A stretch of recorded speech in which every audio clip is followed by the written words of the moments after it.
lorsque le chef a reçu l'information, il a envoyé, et ça ressort de son témoignage,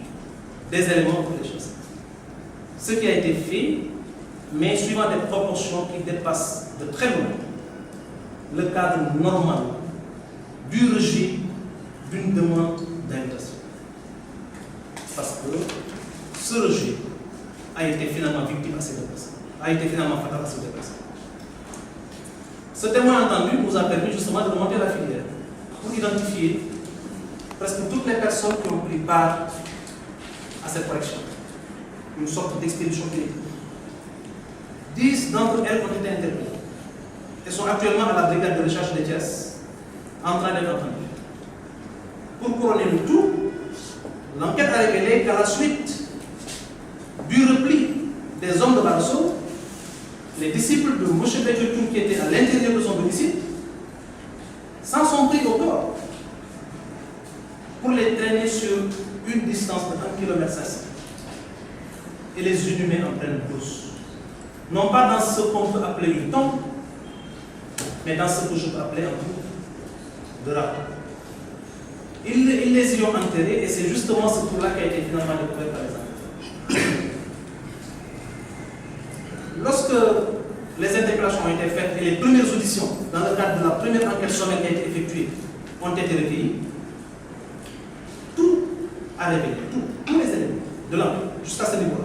ont révélé que toutes les pistes concordaient à établir la thèse de l'implication personnelle de ces individus, qui non seulement a donné l'ordre de repousser ces personnes qui pacifiquement, parce que non armées, étaient venues investir son domicile, mais également aurait même donné des instructions, je le mets au policier, pour qu'on s'en prenne physiquement à eux. Il ne s'en est pas limité là. Ce qui s'est passé par la suite, c'est que les corps ont été déplacés là dans la nuit. Et l'enquête a clairement révélé que M. Bédiotoun, ce soir, s'est déplacé à bord de son véhicule, Hammer, accompagné d'un autre véhicule Prado et d'une pick-up. Et ce serait à bord de ce véhicule pick-up que les deux corps ont été transportés dans la brousse. Parce que l'enquête a révélé naturellement qu'il y avait des traces de sang sur ce véhicule. Et le transport effectué par les enquêteurs dès le lendemain de ce drame, ce double drame, leur a permis de se rendre compte personnellement que les deux autres véhicules avaient été lavés pour la loi, nettoyés pour la loi. Autant d'éléments donc qui nous ont permis d'asseoir cette thèse de l'implication personnelle en tant que donneur d'ordre de M. Bédiotoun. D'où la nécessité de rendre compte à la hiérarchie, aussi bien au niveau du parquet général qu'au niveau du département, dont les responsables se sont associés à la proposition qui a été faite de faire procéder à l'interpellation de M. Bédiotoun, ce qui a été fait exactement à 18h35 par un escadron de la FGI et un détachement également du GIGN. Au moment où je vous parle, M. Bédiotoun est arrêté pour son implication dans ces faits de meurtre avec acte de barbarie commis sur ces deux personnes dont j'ai découvert l'identité tout à l'heure et est en déplacement. Il est en train d'être conduit dans une structure d'enquête dans le département de Thiès pour les besoins justement de ces investigations qui seront menées pour situer les responsabilités respectives des uns et des autres. Voilà, messieurs, les quelques éléments que le parquet de Thiès voulait mettre à votre disposition en attendant que l'enquête se poursuive pour qu'on puisse rassembler suffisamment d'éléments caractéristiques de ces incriminations pour justement réprimer ces faits à la mesure de leur gravité. Terminer tout juste en vous faisant comprendre que je sais que tout le monde le sait, que l'État du Sénégal tient au respect des droits et libertés des uns et des autres, mais aucune liberté n'est au-dessus, et aucun droit non plus n'est au-dessus de la loi. La sacralité de la vie humaine et la dignité de l'être humain peuvent facilement admettre, difficilement admettre que l'on puisse tolérer un certain type de comportement gangrénant autant d'éléments de violence ou de barbarie dans une société normée avec des règles clairement édictées. C'est pour cela que la réaction a été très rapide. Et encore une fois, on tient à renouveler nos félicitations à nos forces de sécurité qui très tôt ont pris à bras le corps ce problème pour le résoudre partiellement, encore une fois, en attendant que l'enquête se poursuive pour connaître les éléments. Je reste naturellement à votre disposition pour deux ou trois questions pour vous apporter quelques précisions supplémentaires. Je vous remercie.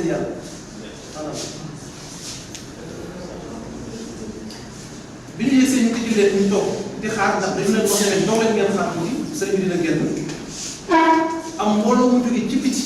nga xam ne nekkuñu woon sax ci kër yëg si yor seen i paak seen i jaasi seen i yat seen i mbolle song leen xamal leen ne fii d'accord nañu leen fii waroo leen fee ñëw bi ñu doon songee dal nañu ci seen kaw jàppante bu metti am na ci biir jàppante boobu ki ñuy wax Baro Sow gaañ ni ñu ngi ko dóor ñaari coup jaasi ci bopp bi mu tëddee mbooloo mi mu àndaloon jàpp nañu pour ànd ak moom ndaw génne ko mais terewul ñi nekkoon ci kër gi ak ñi nekkoon ci biti fekk leen ci biir kër gi ñoom ñëpp ànd nañu continuer dal ci seen kaw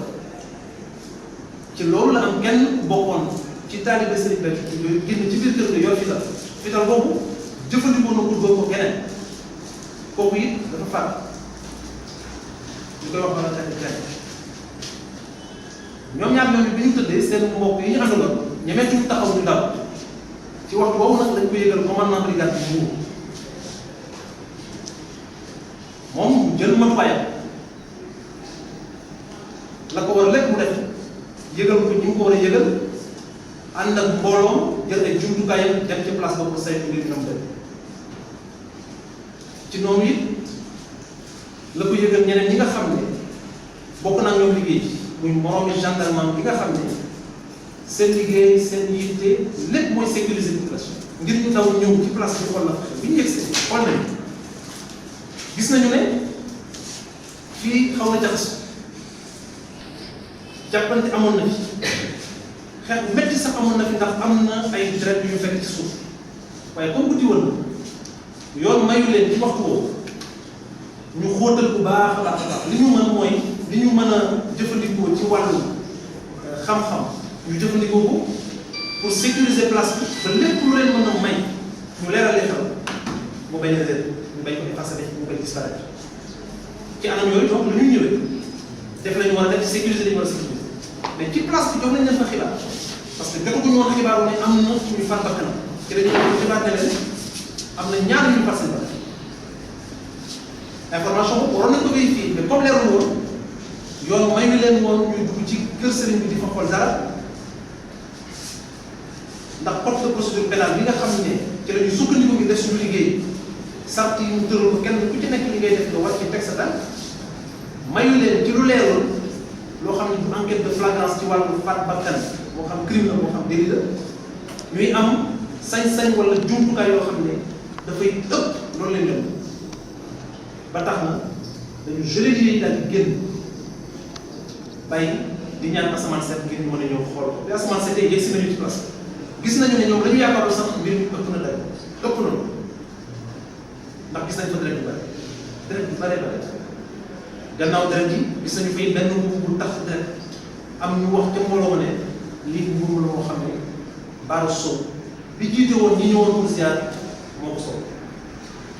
ci la seen xel dem ci ne bakkan yi ñoo wax ne faat nañ ko ñàkk lu dëgg la nañ xóotal loolu exploité piste boobu ci xóotal bi ci la ñu woo seen boppu gendarmerie associé ci procureur associé ci procureur général ñu informé suñu département ñëpp réagir positivement ndax jëf ji ëpp na tayoo toll noo xam ne li koy saafara mooy rek jëf boo xamante ne dina toll nii dina toll leen mbir moom ci kaw loolu la gendarme yëpp jóg dugg ci àll bi topp trace xool exploité li leen ko yoon may ak li ñu ko mënee dem ba gis gox boo xam ne suuf si mel na leen ko wëlbati ñu daal di fay créer benn xeet périmètre gas fekk fa ñaari néew yu fa suuf néew bi dañ ko tëral nii beneen néew bi ñu jël bopp ñu féete ci tànki néew bi ñu ko xoolee it fekk nañu seen gémmiñ yi fees na dara suuf bopp kii door nañ ko ba toj na ki ci des dënn bi bal dal na fa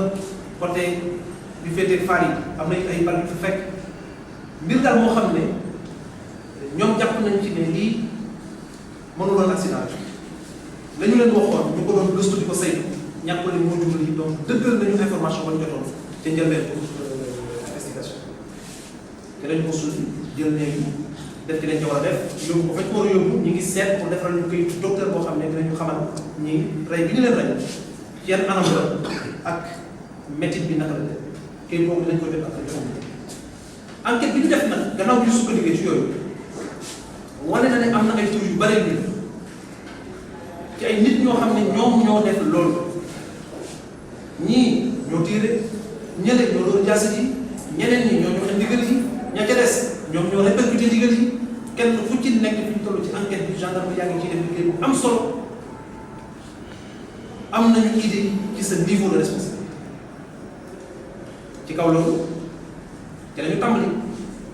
ñi nga xam ne ay auteur direct la kenn nattable wul seen bu bokk ci mbir mi ba ki nga xam ne moo jël fital tiré te am seede bu ko gis ba tuuti turam jàpp nañu